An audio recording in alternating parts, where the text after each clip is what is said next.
Vamos falar do balanço da Minerva, uma das maiores empresas de proteína animal da América do Sul. Gustavo Lustosa, que é repórter do AgFeed, traz mais detalhes sobre este balanço. Se o mercado deve gostar, não deve gostar. Gustavo, qual que é a cara da Minerva nestes 3 primeiros meses de 2025? Seja bem-vindo, ótimo dia.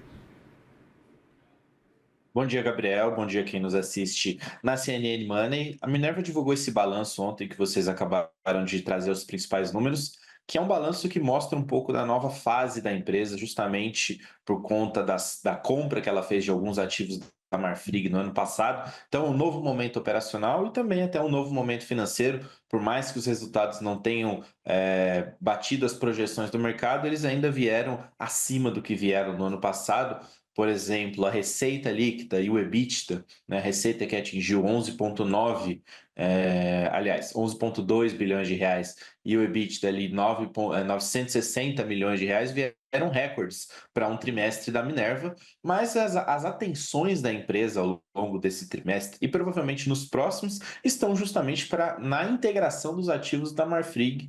A empresa informou que nesse primeiro tri, o que eles chamam ali de ramp-up, que é o processo que vai aumentando gradativamente a produção das fábricas que ela adquiriu, chegou em 55%.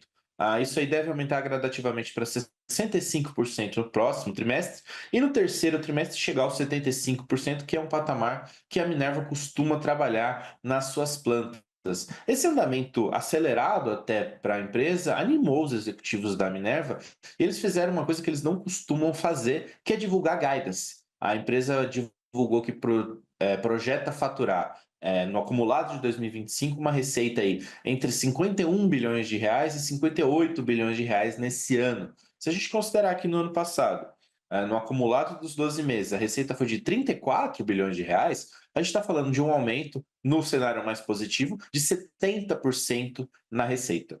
Esse bom humor é ancorado, sim, nessa perspectiva de aumento de produção com as novas plantas. A gente está falando de um aumento de mais ou menos 30%, mas também de preços de venda mais altos que a Minerva está considerando, aí, principalmente na exportação, que é onde a Minerva tem ali um dos seus carros-chefe do negócio.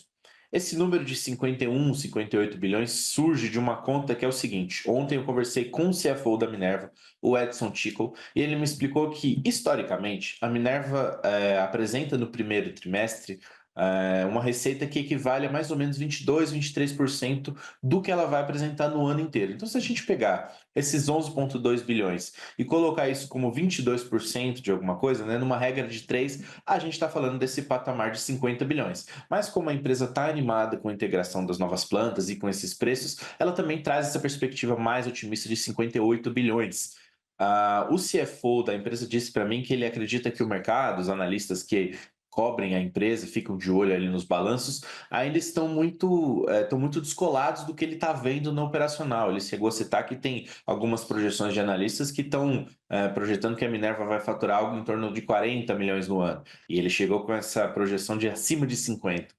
Enquanto a Minerva integra essas operações, ela também está de olho, uma coisa que você já citou, na dívida e na alavancagem, ou seja, a relação entre essa dívida e o EBITDA. A dívida líquida encerrou o trimestre na faixa de 15 bilhões, estável frente ao que ela apresentou ao final de 2024, e também a sua alavancagem ficou estável em 3,7 vezes.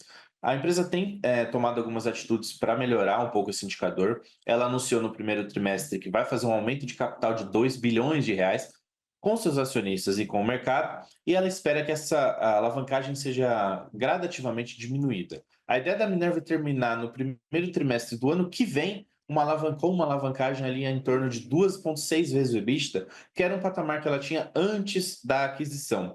O Edson Tickle também me disse que, historicamente, a Minerva tem uma margem EBITDA de 9%. Então, se a gente considerar essa receita projetada de 50%, em uma margem de 9, 10%, a gente está falando de um EBITDA anual próximo de 5%. Como a alavancagem é medida pela relação entre dívida líquida e EBITDA, e a dívida está em 15, então a gente está falando de 3 EBITDAs, entre aspas, para pagar essa dívida. Para finalizar, uma coisa interessante sobre o operacional da Minerva é que ela traçou uma estratégia nesse primeiro trimestre para driblar um pouco o tarifaço do Donald Trump, projetando aí que os impostos iam chegar, iam aumentar para as empresas exportadoras. A empresa dobrou a quantidade de produtos que ela envia para os Estados Unidos no comecinho do ano.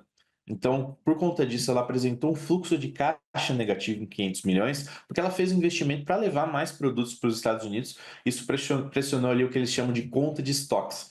Mas é algo que a Minerva espera que seja normalizado ao longo do ano, na medida em que ela venda seus produtos lá fora. Então, é um fluxo de caixa negativo que vai virar um fluxo positivo nos próximos meses, conforme a empresa for vendendo. Então, ela fez o investimento, pagou um pouco mais barato do que pagaria para mandar as carnes para lá por conta do imposto e espera ter esse retorno ao longo dos anos, do ano. Vamos ver como é que a ação reage, né? Como você disse, ela, apesar de ter vindo com alguns números recordes, ela ainda veio um pouco abaixo da expectativa do mercado. Vamos ver se os investidores compram esse guidance que a Minerva deu, compram a mensagem que eles passaram hoje mais cedo ali na call com os analistas, e se eles compram justamente essa perspectiva de crescimento que a empresa está projetando para o ano. Mas vamos ficar de olho ali ao longo do pregão e vamos ficar de olho, obviamente, ao longo do ano, se ela entrega o que ela prometeu nesse balanço que ela divulgou ontem, Gabriel. Certíssimo, Gustavo. Vamos ficar bastante atentos e, claro, a reação às ações ao longo do dia de hoje deve ser um dos principais destaques do Ibovespa ao longo de todas as negociações. Nós vamos atualizar aqui em tempo real a todo momento. Obrigado pelas atualizações, por essa leitura do balanço da Minerva, uma das importantes empresas do setor de proteína animal do Brasil. Sempre bem-vindo à nossa programação. Um ótimo serviço a você. Obrigado, Gabriel. Ótimo dia. Agradecido.